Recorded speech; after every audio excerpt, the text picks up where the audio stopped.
नानकपुर गांव में आरती नाम की औरत रहती थी। वो गांव में लोगों के शादी ब्याह में जाकर खाना बनाया करती थी।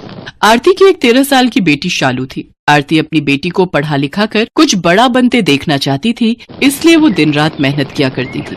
एक रोज, आ गई माँ तुम? हाँ शालू, लेकिन आजकल शादियां नहीं है तो कहीं भी कोई काम ही नहीं मिला।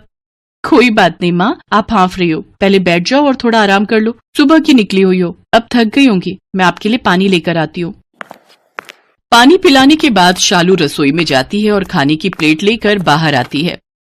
भूल जाओगे सारे गम जब खाओगे शालू के हाथों के अंडा चावल। खाना देख आरती गुस्से में आ जाती है। क्या चाहती है तू शालू? इस घर में एक और नौकर? मैं पैसे जोड़ती हूँ कि तुझे ग्रेजुएट बना सकूं, लेकिन एक तू है कि जिसके हाथों से करची बेलन छूटने का नाम ही नहीं ले रहा। क्या हुआ माँ? तुझसे कितनी बार कहा है कि तू बस अपनी पढ़ाई पर ध्यान दे, घर के ये सब काम रहने दिया कर। सॉरी माँ, मुझे लगा आप थकी होंगी तो आज मैं ही खाना बनाकर रख दूं। मेरी बच्ची अपनी माँ का कितना ख्याल रखती है। चल अब जल्दी से खाना खा लेते हैं। अगली सुबह आरती शालू से कहती है, अरे शालू, आज तुम्हारे स्कूल की छुट्टी है ना, तो तुम घर पर ही रहना और घर का ख्याल रखना। ठीक है माँ, लेकिन तुम कहाँ जा रही हो? आज फिर काम ढूंढने जाती हूँ, शायद कहीं खाना बनाने का कोई काम मिल जाए। ये कहकर आरती काम की तलाश में निकल जाती है। ये सब क्या हो रहा है और क्यों? अब बस बहुत हुआ, जरूरी नहीं कि पढ़ लिख कर ही बड़ा आदमी बना जाए। अब मैं अपना खाना बनाने के शौक को ही अपना काम बनाऊंगी और खूब नाम कमाऊंगी। मेरी मजबूरी ही अब मुझे मुकम्मल करेगी। शाम को जब आरती फिर खाली हाथ घर आती है तो शालू अपनी माँ से कहती है, माँ, आपने जो मेरी शादी के लिए थोड़े पैसे जोड़कर रखे हैं, क्यों ना हम उन पैसों से एक ढाबा शुरू करें? आप भी कब तक क्यों लोगों के घरों में जाकर खाना बनाने का काम करती रहेंगी? जो मेहनत हम दूसरों के लिए करते हैं वो मेहनत हम क्यों ना खुद के लिए करें। हम दोनों मिलकर उसको एक मुकाम तक लेकर जाएंगे। एक छोटी सी दुकान को बड़े से होटल में बदलना है मुझे।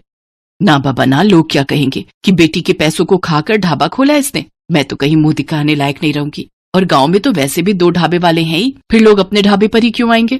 माँ, तू समाज और लोगों के बारे में कितना सोचती है। लोग हमें खाने को नहीं दे रहे हैं, और रही उन 2 ढाबों की बात, तो उनको दाल चावल के अलावा बनाना ही क्या आता है? हम अपने हाथों के हुनर से इतना लाजवाब और स्वादिष्ट खाना बनाएंगे कि सबका मन जीत लेंगे, और फिर तुम देखना सब ग्राहक अपने ही ढाबे पर आएंगे खाने। हाँ हाँ ठीक है, पर तू साथ में अपनी पढ़ाई पर भी ध्यान देना।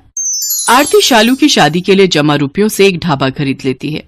शालू बेटा, हम लोगों ने अपनी जमा पूंजी लगाकर ये ढाबा खरीद तो लिया, पर अब हम इसमें ऐसा क्या बनाकर बेचेंगे कि हमारे ग्राहक बन जाए?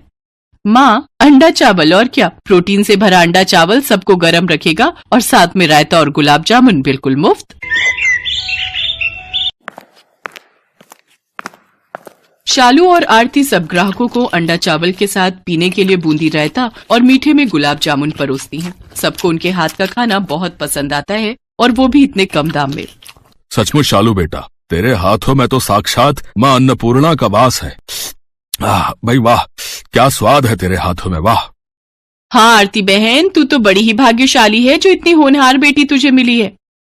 धीरे धीरे गांव भर में उनका ढाबा बहुत मशहूर हो जाता है, और उनके यहाँ ग्राहकों की भीड़ लगनी शुरू हो जाती है। शालू और आरती की दुकान अब काफी अच्छे से चलने लग जाती है, जिससे दूसरे ढाबे वाले उससे जलने लगते हैं।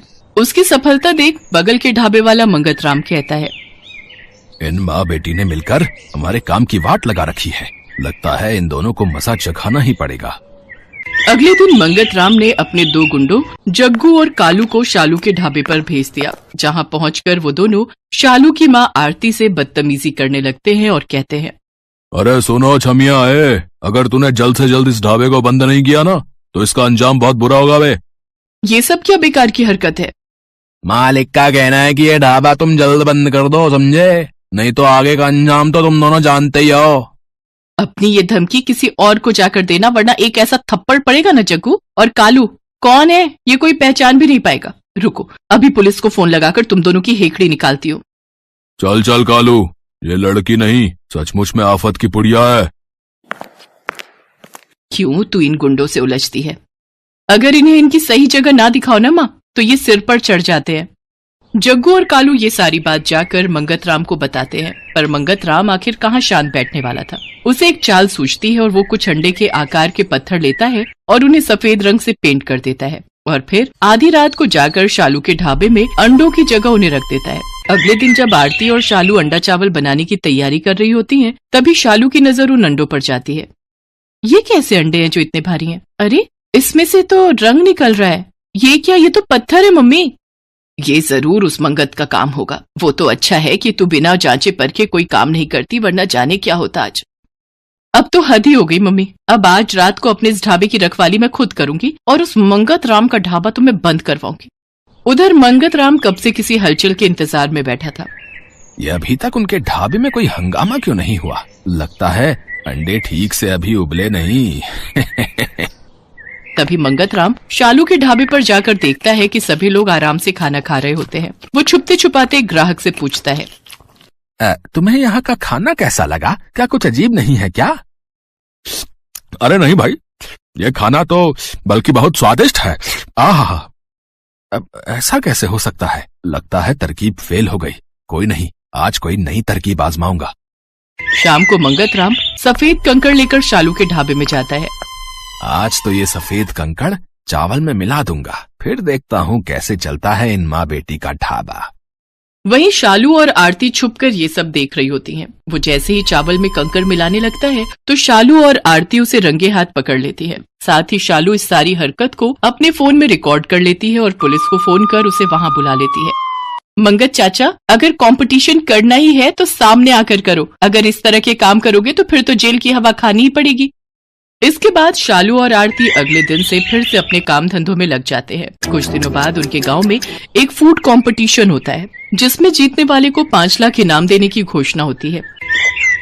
शालू भी उस प्रतियोगिता में हिस्सा लेती है और वो अपने अंडा चावल की रेसिपी वहां पर बनाती है। इतने बड़े कंपटीशन को जीतने के लिए आपने इतनी साधारण सी डिश को क्यों चुना? आपको एक बार भी नहीं लगा कि आप रिजेक्ट हो सकती हैं? नहीं साहब, ये अंडा चावल ही मेरा घर चलाता है और इसकी वजह से ही मेरा ढाबा गांव भर में फेमस है, इसलिए मैंने यही बनाना उचित समझा।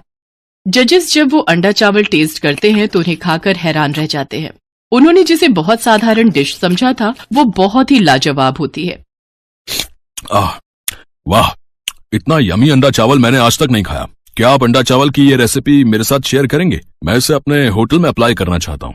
एंड यू डोंट वरी, इनाम के साथ साथ इस रेसिपी को शेयर करने के लिए मैं आपको अलग से पेमेंट करूंगा।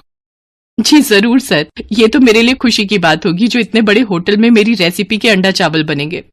शालू ये कंपटीशन जीत जाती है और अब उसका ढाबा और भी अच्छा चलने लगता है। आरती और शालू के दिन बदल जाते हैं और अब वो उसी गांव में खुद का बड़ा सा होटल खोल लेती है और उसमें अपना अंडा चावल की डिश को उस होटल की स्पेशलिटी के तौर पर रखती है। धीरे धीरे शहरों से टूरिस्ट आकर उसके होटल में ठहरने लगते हैं और उसके यहाँ का फेमस अंडा चावल खाते हैं।